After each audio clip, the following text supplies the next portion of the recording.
নমস্কার। আজকের গল্প রাম নামেই সব হবে।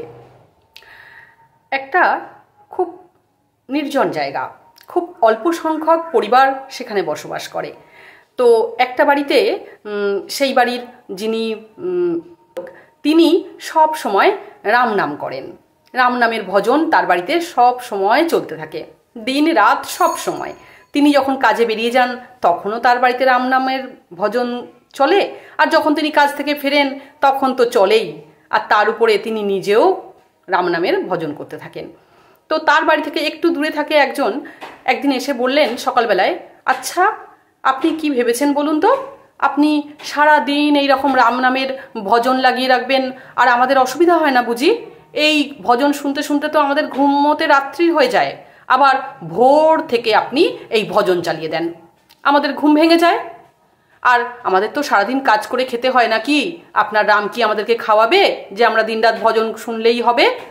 তখন সেই ভদ্রলোক এসে বলল, হ্যাঁ, রামই আপনাকে খাওয়াবে। লোকটি তো রেগে গেল, এ কি এমন কথা? আপনার রাম আমি কাজ না করলে খাওয়াবে? আমি কাজে যাই, পয়সা ইনকাম করে নিয়ে আসি, তবেই না? আর আপনার এই ভজনের জন্য তো ঘুমাতে পারছি না রাত্রে ভালো করে। আপনাকে না হয় রাম খাওয়াচ্ছে, আমাকে খাওয়াবে না। লোকটি বলল, হ্যাঁ, আপনাকেও রাম খাওয়াবে। রাম যদি চায় তবেই আপনি খেতে পাবেন, আর রাম যদি চায় আজকে আপনাকে খাওয়াবে না, তাহলে আপনি খেতে পারবেন না। লোকটি তখন রেগে গিয়ে বলল, আচ্ছা ঠিক আছে, দেখি আজকে কেমন করে আপনার রাম আমাকে খাওয়ায়। আমি আজ কাজে যাব না, আর আজকে আমি প্রতিজ্ঞা করলাম কিচ্ছু খাবো না। দেখি আপনার রাম কেমন করে খাওয়ায়। লোকটি মুচকি হাসলো, বলল, ঠিক আছে, দেখি। লোকটি বাড়ি ফিরল না। সে ভাবলো, বাড়িতে যদি ফিরি তাহলে আমার বউ আছে, সে কি আমাকে না খাইয়ে খেতে পারবে? খেতে পারবে না, জোর করে আমাকে খাইয়েই ছাড়বে। বাড়িতে আমার মা আছে, সেও আমাকে না খাইয়ে নিশ্চয়ই খাবে না, জোরাজুরি করবে। তাই আমাকে বাড়িতে গেলে খেতেই হবে। কিন্তু আমি যে পণ করেছি আজকে কিছুতেই আমি খাবো না, দেখি রাম কি করে আমাকে খাওয়ায়। বলে সে একটু জঙ্গলের দিকে চলে গেল, গিয়ে নির্জনে বসে কিছুক্ষণ রাম নামে জপ করলো। তারপরে দেখলো যে না, এখানে একটু মশা কামড়াচ্ছে। সে তখন গাছের উপরে উঠে বসলো। এদিকে বিকাল এসে হয়ে গেছে। গাছের উপরে বসে বসে চোখ বন্ধ করে সে রাম নামে জপ করে চলেছে। সেই সময় সেই জঙ্গলে দিয়ে যাচ্ছিল একদল ব্যবসায়ী। তাদের খিদে পেয়েছে। তারা কি করলো, বললো তাদের কাছে যা যা ভালো ভালো খাবার আছে সেগুলো তারা বার করলো। বেশ সুগন্ধি খাবার, বেশ সেন্ট বেরোচ্ছে সেই খাবার থেকে, এবং বেশ বোঝাই যাচ্ছে যে বেশ সুস্বাদু খাবার।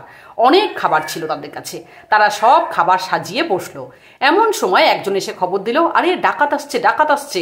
সঙ্গে সঙ্গে সেই ব্যবসায়ীরা ভাবলো তাদের কাছে তো অনেক পয়সা কড়ি গয়নাগাটি রয়েছে, তারা ব্যবসা করে ফিরছে, তাহলে এখন খেতে গেলে তাদের ডাকাত লুট করবে।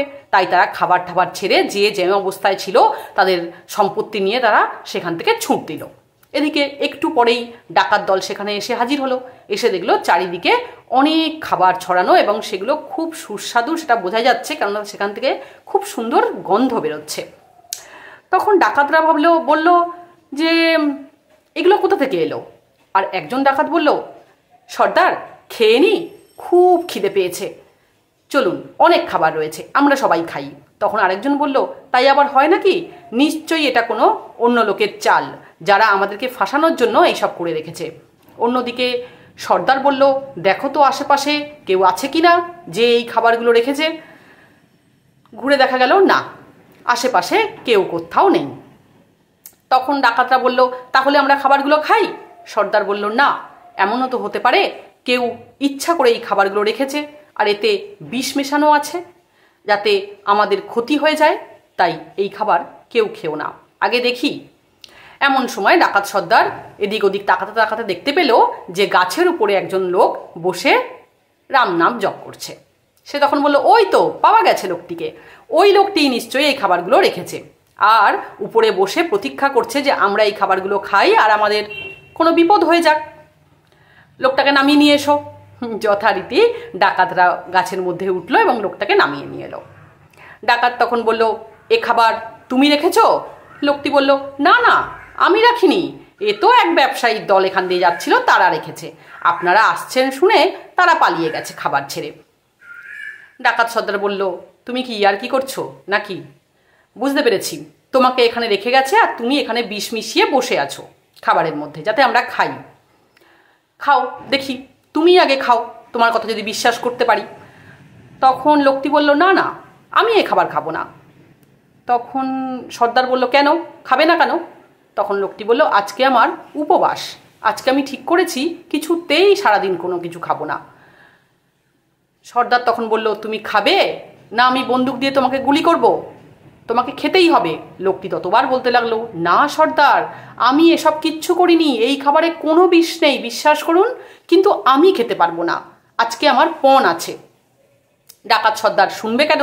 সে তখন বন্দুক উঁচিয়ে ধরলো সেই লোকটির দিকে, তুমি কি খাবার খাবে না আমি গুলি চালাবো? তখন অগত্যা ওই লোকটি কি করবে, তাকে তখন সেই খাবার খেতেই হলো এবং প্রমাণ হলো যে সেই খাবারে কোনো বিষ নেই। তারপর ডাকাতরা সেই খাবার খেলো এবং লোকটিকে ছেড়ে দিল। এইবার লোকটি বুঝতে পারল যে রাম কিভাবে খাবার খাওয়ায়। রামে নামে জপে আজকে তার কিন্তু, সে খাবে না বলে প্রতিজ্ঞা করেছিল, কিন্তু রামের ঠিক ছিল, রাম ঠিক করেছিল তাকে খাওয়াবে, তাই তাকে খেতেই হলো। সে কিন্তু এই জন্যই বাড়ি ফেরেনি যাতে তার বউ মা জোর করে তাকে না খাওয়ায়, কিন্তু ডাকাত সর্দারের কথা তো সে ফেলতে পারবে না, তাই রাম এই রকম একটা পরিকল্পনা তৈরি করেই তাকে খাইয়েই ছাড়ল। সে তখন মহানন্দে ছুটতে ছুটতে সেই ব্যক্তির বাড়িতে গেল, গিয়ে বলল, আপনাকে অনেক অনেক ধন্যবাদ আমার জ্ঞান চক্ষু খুলে দেওয়ার জন্য। আমি আপনাকে সকালে অপমান করেছিলাম এবং প্রতিজ্ঞা করেছিলাম যে আজকে আমি সারাদিন খাবো না, রাম কেমন করে খাওয়ায় দেখি, তো আমার সঙ্গে আজকে এই ঘটনা ঘটেছে। সেই লোকটি তখনও মুচকি মুচকি হাসছে আর বলছে, রাম নামে সব হবে। এইবার দ্বিতীয় এই ভদ্রলোক সব বুঝতে পারলো এবং বলল, আজ থেকে আমিও রাম নাম জপ করব আর আমার বাড়িতেও এই ভজন চলবে।